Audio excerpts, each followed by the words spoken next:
With that, we'll move on in the appointments regarding the spectator facility program and cost estimates, and I believe Councillor Dodge. Thank you, Mr. Mayor. At this moment, I'd like to declare conflict as this relates to QB, which I'm a member, and also I have an immediate family member who's employed by the Ice Dogs. Councillor Birch. Thank you, Mr. Mayor. I'd request that we add Mr. Kevin LeGros, Mr. George Dart, and Mr. Alex Digenis to the speakers list.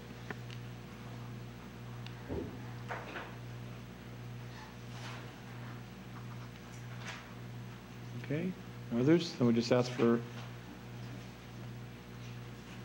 think the clerk's getting those down as well. Then we'll call the question adding the additional names to the speakers list. All in favor? Opposed? And that's carried. Thank you. And Mr. Alex DeGeneres is the next presenter. Could you please come forward?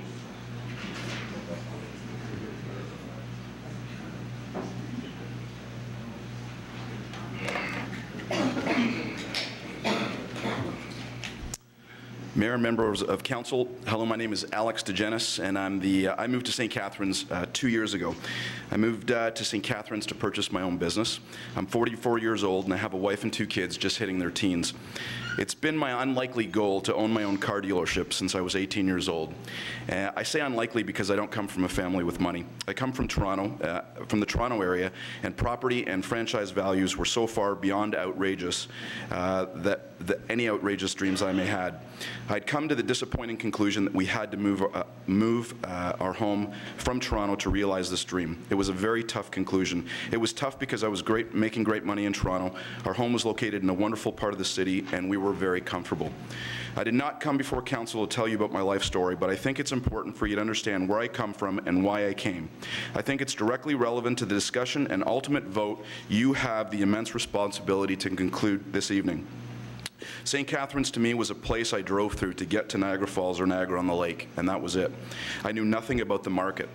I actually looked up Wikipedia, and Wikipedia suggested that St. Catharines had a higher number of donut franchises per capita than most other jurisdictions. And despite my love of donuts, my wife strongly urged me to do a little bit more due diligence before I mortgaged my house on the investment.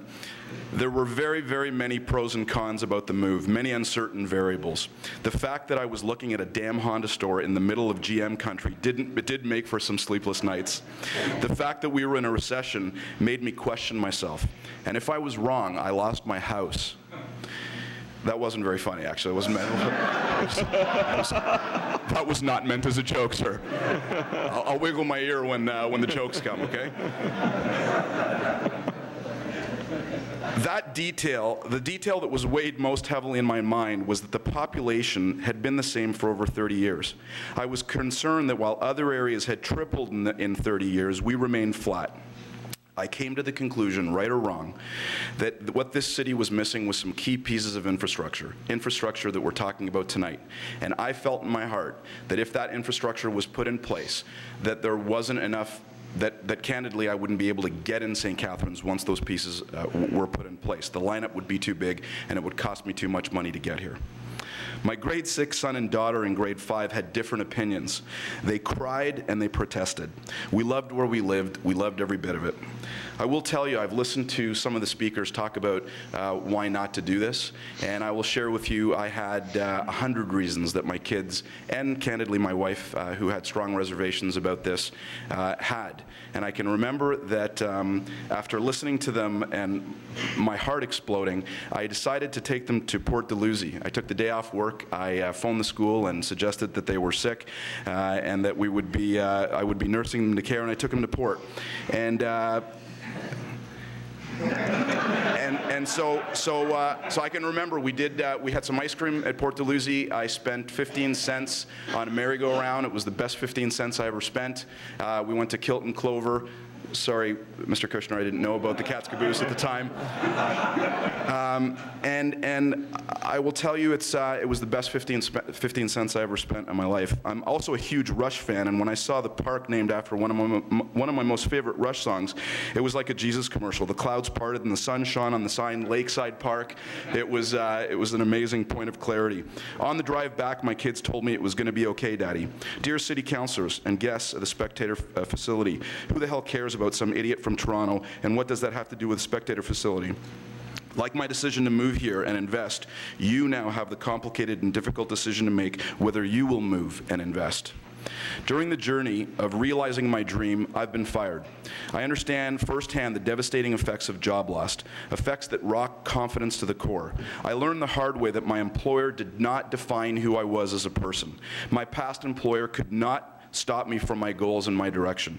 I parallel that to where St. Catharines is emerging from, a horribly impactful, confidence-shocking chain of events that make this city stop and question who they are and whether it's going to be all right. Our city is not defined by a corporation's decision to close or move production. Much like my experience losing my job, St. Catharines will not be measured by how hard it gets knocked down. No one cares about how that happens. Getting knocked down happens to everyone. Getting knocked down does not matter a damn. What matters is how you get up. Getting up is what matters, and it's all that matters.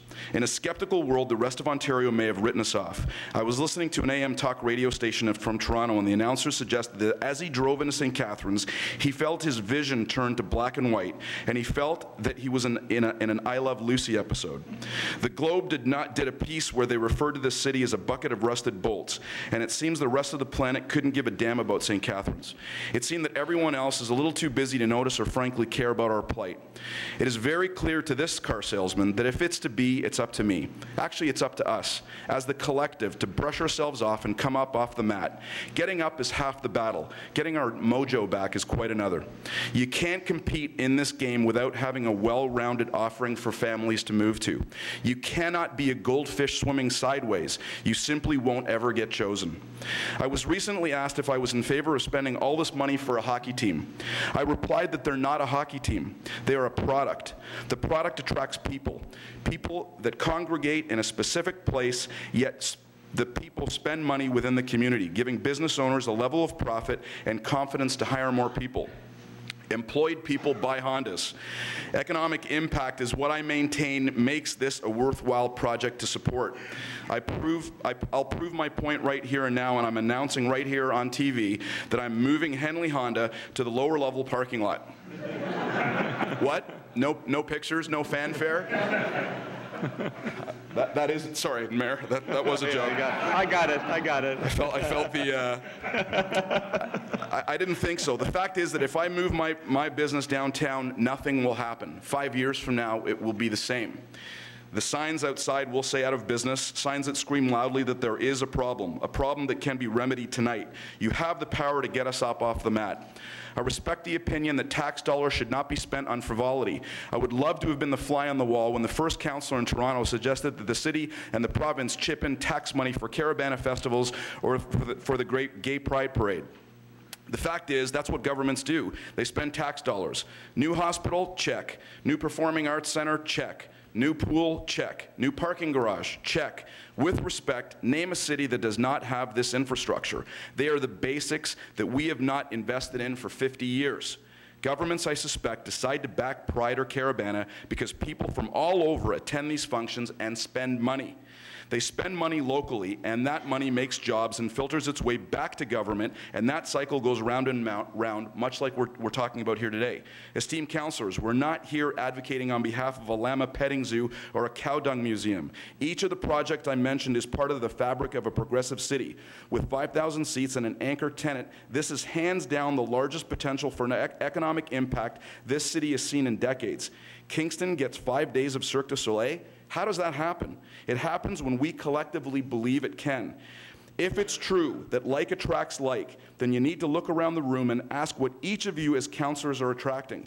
Mr. Secord, what do you attract? Ms. Dodge, Ms. Harris, this council, this city as a whole, what you say and what we do is what we attract. I will tell you, after talking to economic development members that travel trying to attract business, we have been a tough sell. You walk into rooms with other competing cities, and guess what? They're all looking to land the same date at the dance. I don't care if you're Donald Trump. It's been a tough sell to sell St. Catharines over the past few years. I suspect these good peoples have felt they arrived to a gunfight armed with a knife over and over again. Other cities with established infrastructure and exciting projects boasting growth, that's who we're up against every day in attracting people and business. You have wisely invested in some key pieces of the puzzle. I passionately urge you to continue the good news story and support this facility. Every time someone outside this region hears about concert coming to St. Catharines, a curling bonspiel, or a provincially covered event, guess what happens? The media covers St. Catharines in a positive light. This is in stark contrast for what they've heard about our city. For it seems the only way we get our names mentioned in the widespread media is when other companies leave, or more jobs are lost, or whatever goes bad happens. Every time the top-ranked ice dogs get mentioned in the media, it's always mentioned with a sense of reverence and pride. That product is an extension of what we can be. Think about it. What other product of the region can everyone from Grimsby to Port Colborne, from lake to lake, cheer for? Can you think of one? We're fortunate to have this product named Niagara located in our city, where our local businesses can start up and flourish around it, where our local economic development can surround your tax-based investment with private sector spin-off investment that will return tax dollars back to this council and our city constituents. Business that will give the good people of this city and the region world-class reasons to spend money locally instead of across the damn river. How many dollars did the Anchor Bar donate to the hospital? How large was the Gagster donation to the New General? For heaven's sakes, one of the largest ticket holders for the Sabres is a man from St. Catharines. Surely the Buffalo Sabres gave a damn enough to contribute a dime to the hospital fund. Not one penny in, but our money going out. It's time we gave our citizens a venue to spend their discretionary spending locally. The census says that this city has a population of 130,000. That may be true, but we don't consume the same as Barrie and Burlington. Much of our discretionary income is spent in Buffalo and Toronto and Hamilton. If we get that spending to happen locally, we all win. Scared yet? I understand. Uncertain? I get it.